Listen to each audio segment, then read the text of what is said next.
Goeiedag en baie welkom. Watter herinnering van omgee het jy?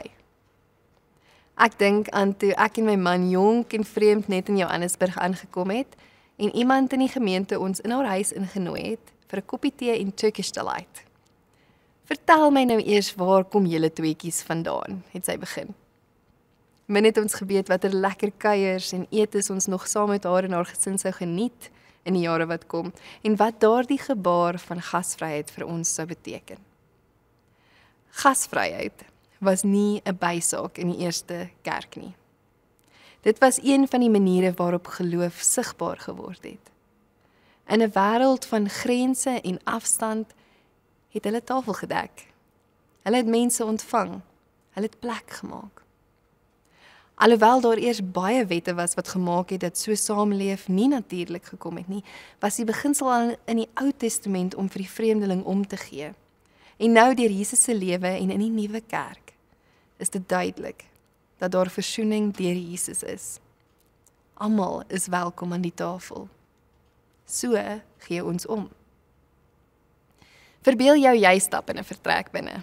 Daar's baie stoele, maar net een stoel staan oop. Aspris. Dis nie vergeet nie, dis 'n uitnodiging. By die stoel aan die tafel is 'n plek gedek. En dis 'n stil boodskap. Jy word verwag hier. Daar's plek vir jou. Jy kan maar hier behoort aan hierdie tafel. Die vroeë kerk het so geleef. Asof daar altyd nog 'n ekstra stoel is. Asof daar altyd nog plek is vir die een wat dalk uitgesluit is. En dit is gasvryheid. Om ruimte te skep, prakties en emosioneel, sodat iemand anders weet, ek kan behoort. Ek kan behoort, iemand gee om. Lees saam met my uit Handelinge uit. Met nog baie ander woorde het Petrus getuig en hulle aangespoor. Laat julle red tussen hierdie ontaarde mense uit. Die wat sy woorde aangeneem het, is gedoop. En omtrent 3000 mense is op daardie dag by die getal van die gelowiges gevoeg. Hulle het hulle heel hartig toegelê op die leer van die apostels en die onderlinge verbondenheid, die gemeenskaplike maaltyd en die gebede. Die apostels het baie wonders en tekens gedoen en dit het almal met diep ontzag vervul. Al die gelowiges was eensgesind en het alles met mekaar gedeel. Hulle het brood gebreek in huise, in klein groepe en alledaagse ruimtes gereeld. Daar was plek gemaak vir mekaar. En hierdie groeiende gemeenskap van verskillende mense draai na mekaar soos wat hulle draai na die Here. En dis nie omdat hulle perfek was nie, maar omdat Jesus hulle ontvang het en hulle hom in gemeen gehad het. Hulle onthou, hulle was self ook die vreemdeling. En as hy hulle dan ontvang het, is hulle mos ook deel van die geloofsfamilie wat ander kan ontvang. Dit wat hulle in gemeen gehad het, was baie meer belangrik as wat gemaak het dat hulle kan verskil. En daarom kan hulle vir mekaar hulle lewens oopmaak. Hierdie soort gasvryheid het 'n ongewone uitwerking. Dit breek kulturele, sosiale en godsdienstige grense af. Die gedagte van ons teen hulle verloor sy houvas wanneer almal genooi word om saam te eet. En dit mag dalk vra dat ons stroom op moet gaan. Om iemand tuis te laat voel in 'n wêreld waar mense so dikwels verwyder en gejaag en vergeet te voel, is eintlik nie die norm nie. Wanneer jy iemand se naam onthou of 'n stoel nader trek en vra, hoe gaan dit regtig? Dan gaan jy teen 'n kultuur van haastigheid, van oppervlakkigheid en van maklik uitsluit in. Jy's in jou eenvoudige gebaar sê, jy's nie onsigbaar nie. Jy dra waarde. Jy is welkom. Gasvryheid is nie altyd groot etes hou of die energie by die partytjie wees nie. Dis nie altyd om die een te wees wat by die deure groet nie.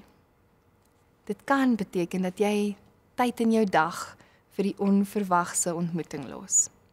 Dit kan beteken dat jy oefen om nie 'n gesprek af te sny met antwoorde nie, maar dat jy met openheid luister. Dit kan selfs beteken dat jy soms die WhatsApp nie met 'n thumbs up antwoord nie, maar met 'n uitnodiging, kom ons gesels gou. Wanneer laas het jy gevoel jy is welkom? En wat het gemaak dat daardie ontmoeting of geleentheid vir jou eg gevoel het, gewig gedra het? Neem 'n oomblik om dit te onthou. Daardie oomblik waar jy gevoel het, ek is welkom, ek is oukei, ek mag maar hier wees. En soos wat jy nou daaraan dink en terugdink, sê vir God dankie daarvoor. En dan dink aan iemand wat moontlik daardie gevoel, daardie ervaring, daardie belewenis nou nodig het. Iemand wat nodig het om te hoor, hulle mag behoort, hy of sy is welkom. Wie se naam kom by jou op?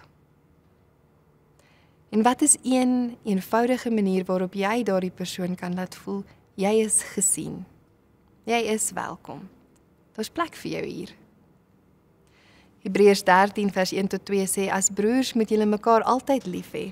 Moenie nalat om gasvry te wees nie, want deur om gasvry te wees, het sommige mense, sonder dat hulle dit geweet het, engele as gaste gehuisves. Dalk begin ons as vreemdeling, maar in gasvryheid sien ons raak dat ons familie is. So reageer ons op Jesus se liefde vir ons. So leef ons een ontmoeting op 'n slag, ons roeping uit. Kom ons bid saam. Here Jesus, U het vir ons 'n plek gemaak aan U tafel. U het ons kom haal. En U het ons nie gesien as buitestanders nie, maar as vriende. Leer ons om ook so te leef as geloofsgemeenskap, oop, ontvanklik, sensitief vir wie U nou ons toestuur. Here, mag ons gasvryheid nie net in huise wees nie, maar in ons oë, in ons stemme, in ons teenwoordigheid, en hoe mense by ons voel. Help ons en lei ons hierin. Amen.